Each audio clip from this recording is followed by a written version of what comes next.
Come on in. Come on in. Come on in. Not come on in. Not come. Sorry, y'all. Y'all know I'm weird. Whatever. Hey everybody, what's up? It's your girl Bondy Blue. So let's go ahead. Let's go ahead. Hey everybody, what's up? It's your girl Bondy Blue. Okay, follow me on Instagram and let's get into the video. Right? Everybody, what's up? It's your girl Bondy Blue, and I am back for another All-American review, you guys. This episode was really good. I mean, I feel like I say that every week. This All-American is good. Like, I don't know what you want me to say. But you know what? Let's go ahead and get into my notes because there was some interesting things that took place this week, okay? So the episode starts off with both football games at Beverly and Crenshaw happening simultaneously, okay? So Jordan gets hit really hard, has to go to first aid, all right? He was, trying to get back in the game, and I'm okay, coach. And it's like, nah, okay? You could possibly have a concussion, and we're not about to have you out on that field if something is wrong with your brain, okay? Let's not do that. Meanwhile, in Crenshaw, they just finishing up a game, losing their second game, and Billy and Manny are upset. Take a knee because everybody sucks. Spencer sucks. Chris, what are you doing out there sucking? Everybody, Franklin D. Mumford, what were you doing out there sucking? Okay, that's what's going on with everybody, okay? Chris is throwing away the ball. You can tell he's playing with some type of fear. Franklin D. Mumford is still being an asshole to Spencer for whatever reason. And Manny tells Chris to stop all the dancing and dodging and shit and play some real football out here. Spencer tries to talk to Chris after practice, after the game when he's leaving. Chris doesn't want to talk to him. Says, you have nothing to say to me, okay? You only played 3 quarters, all right? They put Spencer out the first quarter just to make sure that his arm was okay. And Chris throwing that in his face kind of made me feel like, really though? Like, you got hurt and you took all the time off. Crenshaw is basically on Spencer's shoulders right now. It's a little bit on yours, but I don't think Chris has ever felt the pressure to save everybody the way Spencer does. So this moment pissed me off, okay? It really made me a little aggravated. Back at Beverly, Jordan gets taken out of the game for the rest of the game, okay? The concussion is a thing. You're not going back in. Now you have to go through concussion tests for the rest of the week to make sure that you are safe to play. He's in the tent. He hears a cheer. Asher has suggested a gameplay. He has suggested something to coach, and coach was like, okay, we'll try it. So the team scores because of Asher. And at first, Jordan was excited, but then he realized that he can become obsolete, and that made him feel some type of way. So now he's worried. Coop still thinks that Mo is the devil in sheep's clothing, and Mo is now offering her legal help to the community, and she's offering it to Patience. Y'all know Patience is trying to get out of this deal with Layla's shiesty ass dad.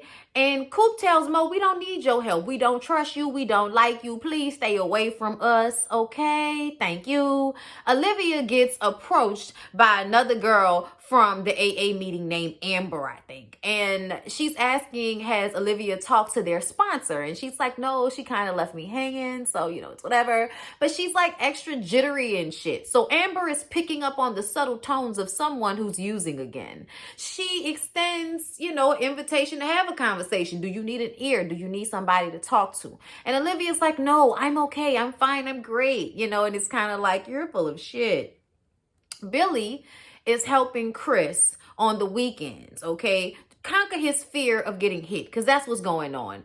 Spencer hit him in that last game, and it messed him up, okay? And now he's playing with Spencer, and he's having a really hard time feeling safe on the field. And Billy is trying to help him work through that. It seems as if Billy was impressed, but later on we find out that Billy's still a tad bit worried, okay? He is. And Chris even said to him, the game doesn't feel the same. And I was like, does that mean he doesn't want to play at all anymore? Like, that's what I started to think. And I'm just like, after you fought Darnell for that spot, word, now you don't know if football is the same.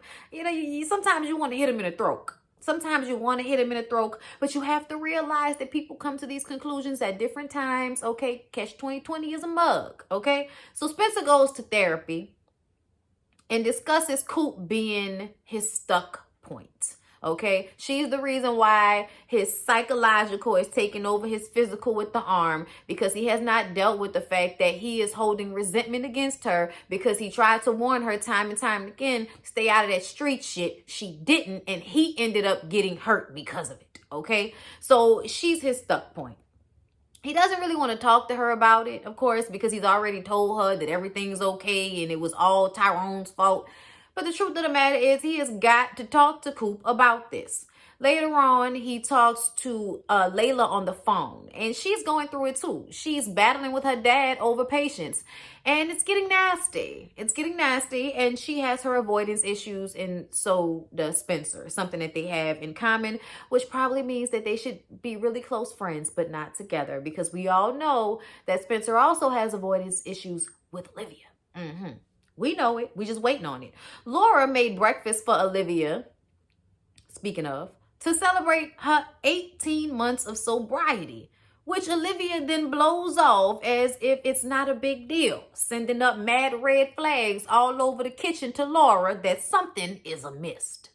Jordan is rushing back to practice. Okay, I'm back, coach. I want to be in the game, coach. I just want to be on the sidelines, coach. Coach is like, hell to the no. You're not going to come out here and accidentally get hit by somebody that couldn't stop themselves from running into you, and now you're on the floor and seasoned because your brain's all messed up because you were concussed, and not let you stand on the sidelines. Hell to the no. Like I said, okay? You need to get fully cleared before you have any pause, any of this, okay?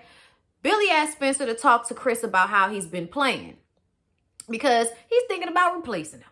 Spencer, says, hey, I don't know how much I can do there, but I'll try. But this is the moment that he realizes that he can be replaced as well. Billy is trying to win, okay? That's what his job is coach, to win. So if anybody is an obstacle to the team winning, that obstacle needs to be removed. So he goes to talk to Chris, and Chris basically tells Spencer that he's his stuck point, okay?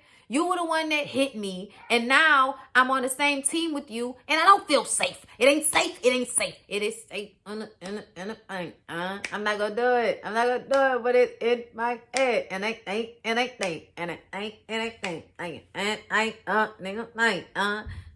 Give me time, give me faith, give me brain, concentrate. I perform, product case, killer weed, rock a late, old, age, old, red, get some money on the phone, and faith. All right, I'm done. My career second off, you're jogging in place. All right. Spencer talks to his mom about it, and she says acknowledging Chris's pain is part of, what he has to do. Say that you played a part in him getting hurt, and tell him you got his back forever. I said forever. Forever? Yeah, these relationships are lifelong, I guess. Laura calls and tells Billy that she thinks Olivia is using again, and she wants to do a tox screen on some hair from Olivia's brush. We don't know how old that hair is, okay? It could have been hair from a month ago when she wasn't really drinking like that, or from a moment when she wasn't drunk. It doesn't even matter. It's just not, it doesn't mean that she isn't doing something. But Billy says, wait a minute, don't do that. Let me talk to her first, because it'll be a breach of the trust that we have built, okay? Spencer comes in when he gets off the phone with Laura and tells Billy to rethink the defensive lineup to help Chris, okay? So basically, place Spencer behind Chris so he can feel safer in the game, I guess. But this is going to cause Spencer to get hit up way more, okay? We'll get to that. Olivia and Asher study. And Jordan comes in, oh, you're studying to take my job, huh? Like, Jordan, please get off the bullshit that you're on right now, because you're annoying everyone, okay? Asher is like, man, look, I'm just trying to help the team. And the truth of the matter is we do not need you out there if your concussion situation is not fully resolved.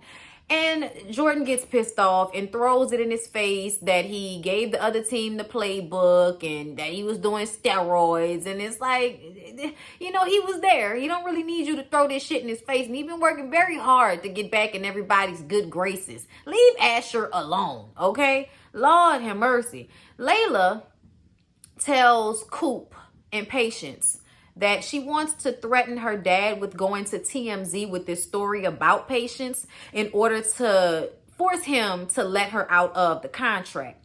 And Patience is like, girl, you just getting this relationship with your dad back on track. I do not want to be the cause of y'all having strife in the relationship, okay? And then she sees Mo sitting there across the cafe helping everybody out with their legal issues and decides that she's probably going to take this into her own hands. We'll get back to that. Manny and Billy talk to Jordan about skirting around protocol and how it makes it harder on the other players to protect themselves in the league, whether it in high school, college, or in the adult, professional leagues. It makes it harder for the players that care about their bodies to say, this is what we need. We need this, this, and that, when there are players who are willing to risk their health to play the game. Okay? It's just like how y'all downgraded the video girl status. Video girls used to make $5,000 a shoot. But then you got these girls that's so thirsty to be famous that they come on and do it for $500. And now you have lowered the value of the video vixen. Okay, you have now lowered the value of what you do. So Billy and Manny are basically saying the same thing to Jordan, because Manny was in this situation. Manny was feeling the same way and was going out there on the field with concussions, and it took him having a damn seizure and almost dying in order for him to learn his lesson. So they telling Jordan all of this. And do you know the portion of the conversation that Jordan decided to retain to memory? It's the portion where Manny talks about taking an anti-nausea medication so that he would be able to get through the concussion test that he has to go through. Because if you have a concussion and you're doing all this vigorous activity, you're going to get nauseous, you're going to get dizzy, you might throw up. So taking the anti-nausea medication means you can get up there and pretend that your brain is not whirling around in your skull while you're out here, practicing and all of this and that. So yeah, I was just like, wow, Jordan, you missed the whole big picture of that conversation, didn't you? So later on, when he has his concussion test, he goes out there and plays and he gets dizzy. After, Asher comes up to him and says he's so proud of him, and coach comes in and says both of them are going to suit up for the game tonight. And they're so excited, jumping up and down, hugging, and he gets dizzy again. And I'm just like, oh, okay, so we really gonna die for high school football. Okay. Billy talks to Olivia. Okay, try to have a little breakfast with her. She's not eating. He said he would feel better if she did. She gets defensive. Dad, oh my God, you don't have to worry about me. I'm fine. On some bullshit. But just last year, you was mad when we wasn't making a big deal out of your, 8-month sobriety, bitch, whatever it was. So now we're trying to check in and make sure you're okay. And you're telling us that we're doing too much. I need you to pick a side, Olivia, basically. Later on, after she's done pretending to be fine for Billy, the AA girl Amber shows up to the house and reads Olivia down. Okay, Olivia was walking out the door with her little, her thermos with the alcohol in it. And Amber is like, girl, I see you. I know what this is. And you're doing something. And so Olivia admits that she's been drinking. And it's not pills. So she thinks that she has it under control. But really, you just, remove one addiction for another, basically. Patience tells Coop about Mo helping her get out of her contract, y'all. Coop is pissed. Coop is upset. I'm upset. 50,000 on my neck of disrespect. So offended that I had to double check. She was upset. She was upset with Patience. I thought we were all clear about this. We can't trust Tyrone's crazy behind the eyes ass sister. We can't trust her, okay? Patience goes off. She's had it up to here, okay? She's Latifah. She's had it up to here. She said, listen, if you don't want smoke, stop looking for it. Because I'm tired. I'm tired of you always needing a fight. I'm tired. I'm wore out. Get your life together, Coop, okay? Crenshaw has their game. Spencer is in this new position to make Chris feel safe on the field, getting hit up, okay? All in the rib cage area. But Chris is starting to feel protected, like the team is going to protect him, especially Spencer. And this also proves something to Franklin D. Mumford, okay? So eventually, Chris taps in, tap in, shout out to Sweetie. And the game goes well. They end up winning the game. It was great. All right, we were back as a team and feeling each other. And that's my brother. And we're going to win. And coach, open up the playbook, nigga. I'm ready. It was all of this. It was a great time had by all. But Spencer's arm is still tingling. So, yeah, the moment wasn't that great. Laura apologizes to Olivia for having her tested. and she pulls out the envelope with the test results, and she hasn't opened it. She says, I want to regain your trust, and I want you to trust me, so I'm not going to open it. I know that you're okay. You said you're okay. I trust you. This makes Olivia feel like shit because she's been lying to her mom. So she tells her mom to open the results. She opens the results, and everything is clear. Everything is clear. And I think it's because she probably picked a piece of hair from when Olivia didn't have any alcohol in her system. Laura hugs her and says she knew, that she can trust her. And just when Olivia is about to tell her mom that she's been drinking instead, the phone rings. So she goes upstairs and she's about to empty the contents of her thermos when Jordan comes running in to throw up because I guess running around while you have a concussion has finally gotten to him. So like I told y'all, Spencer won the game, all right? So he's at home celebrating with his mom. She's being hella lame like parents do when they buku proud of their kids and shit. Come on, leave me alone, man. Stop. Coop comes in. And Coop is like, since when you ain't checking for me after a game? What's going on with you? You know what I'm saying? And then she starts to go in on how Patience said that, it seems as if she can't live without a fight. Can you believe that? And he's like, yeah, I can believe that. Yes, I can. Okay? And she's like, what you mean? What you talking about, man? Like, what? She's completely at a loss. She didn't know what the hell going on. And Spencer is like, listen, how many times did I beg you to stay away from Sean and the gangs and Tyrone? I begged you over and over again to stay away from that life, and you ignored me. And now I can't even trust my own body. I can't even trust my own arm because of you. And she's like, what you mean, Spence? You told me this wasn't my fault. You said it was all on Tyrone. And he was like, I was wrong. With tears in his eyes. He was like, I was wrong. I was like, oh, God, this is so hurtful. What's going to happen? But yeah, Coop, when we really look back on it, bitch, you always looking for a rumble. You always, looking for the other shoe to drop. You always, looking behind yourself. Ooh, look over your shoulder, bitch. Ooh, like, yeah, I need for you to pull it together, sis. I'm not even gonna lie, Coop. I need you to get therapy, work on your issues, and stop bringing so much turmoil to the people around you who are just trying to get along, okay? I understand that there is something about Mo that is quite precarious. But how about we wait for her to showcase it before we walk around telling everybody the shit? Just chill. Just chill. Okay? Yeah, y'all. Next episode, everybody's going to the cabin with Spencer for like a little party, little weekend situation. And it seems as if some things are going to come out. And I cannot wait. The episode's going to be really good. All right, so I hope I'll see you guys back here. Please don't forget to like, comment, and subscribe. Share the video. Y'all share it with anybody y'all know loves this show. Because I'm really trying to make it to 100,000. And that includes making shows that don't do as well, do better. So please share. Thank you. And I'll see y'all in the next one. Mwah.